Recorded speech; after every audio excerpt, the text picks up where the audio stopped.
Yo, yo, what up, y'all? It's your boy Fro, and today I'm going to be talking about the reboot slash remake of Nosferatu, written and directed by Robert Eggers. So ain't nothing to it but to do it. The plot reads as in the 1830s, estate agent Thomas Hutter travels to Transylvania for a fateful meeting with Count Orlok. In his absence, Hutter's new bride Ellen is left under the care of their friends Frederick and Anna Harding. Plagued by horrific visions and an increasing sense of dread, Ellen soon encounters an evil force that's far beyond her control. Now, right off the bat, I can understand if some audiences really enjoyed this film or if it resonated with them. It wasn't really my cup of tea. I didn't hate it, but I didn't love it either. I'm more so in that territory. I will say that I thought the performances and the acting were rather excellent. Willem Dafoe puts in a great performance as always, playing the maniacal Professor Von Franz, who's giving caution to a lot of the characters in the film when he does pop up around the hour mark or so. But he tells everybody about the origins of Count Orlok and what type of danger that they're facing or that they're up against. I do like Nicholas Hoult as the real estate agent Thomas, who's doing his best to get down to the bottom of what's happening with his wife Ellen and her night terrors. And he's also the real estate agent that signs over a deed to Count Orlok when he travels over to his castle in Transylvania. And there's some pretty creepy moments where Thomas wakes up with some bite marks in his chest and he's trying to escape the castle.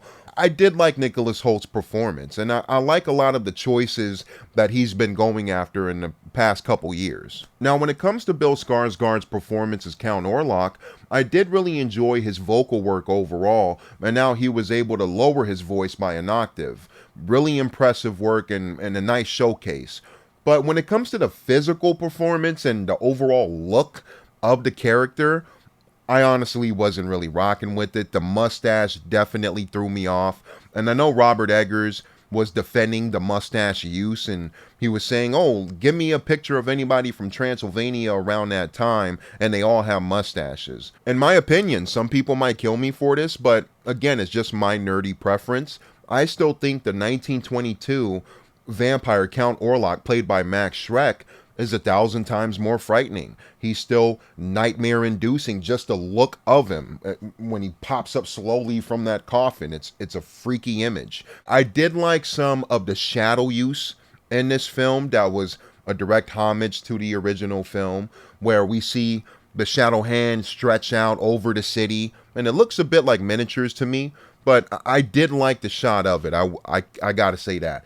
I still think it doesn't hold a candle to the original classic staircase shot where you see those fingers and his lanky figure slowly creeping up that staircase. It still gives me a shiver down my spine, I gotta say.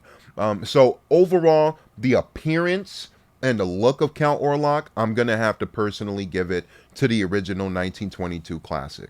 Now, I gotta say, I am a fan of Aaron Taylor Johnson, especially in recent years, but I feel like they didn't give his character too much to do, Frederick. He is the friend that helps out Ellen and Thomas and gives her a place to stay while Thomas goes on this crusade or this journey over to Count Orlok's castle.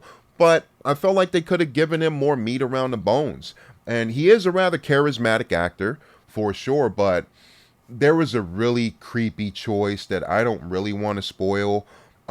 It's around near the final moments of his screen time, and I didn't rock with the choice. If anybody knows what I'm talking about, it has to deal with a grave and a family member, and that's all I'll say.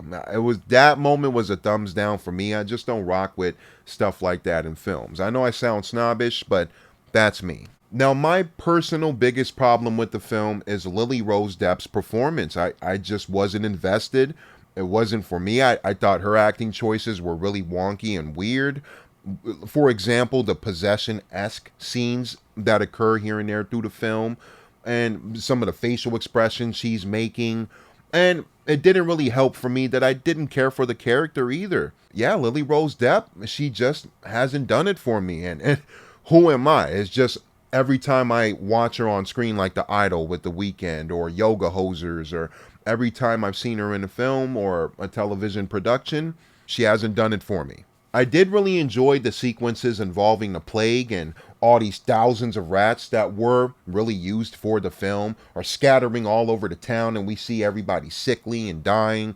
And it is a really dark and brooding depiction of the plague. Speaking for the blood and gore guys out there like myself, if you're expecting a bloodbath like the recent Abigail, which literally had geysers of practical blood showering everywhere, this movie doesn't quite get close to that territory. There are a couple bloody moments, but don't expect a bloodbath. But when it comes to Nosferatu, the remake, there are moments that I really enjoy. There's some neat ideas here and there, but I didn't really care for our leading actress. The performances aside from her, in my opinion, I do think are rather great. Willem Dafoe steals the show as usual. And from my first viewing, I thought the cinematography was rather beautiful. At the end of the day, didn't love it, didn't hate it. I'm going to give Nosferatu a 6.5 out of 10. And that's it, y'all. It's your boy Fro. What did you think about Nosferatu, the 2024 remake? Did you love it? Did you hate it?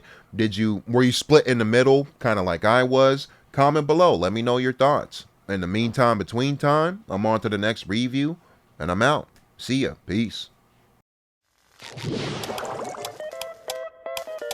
Nosferatu!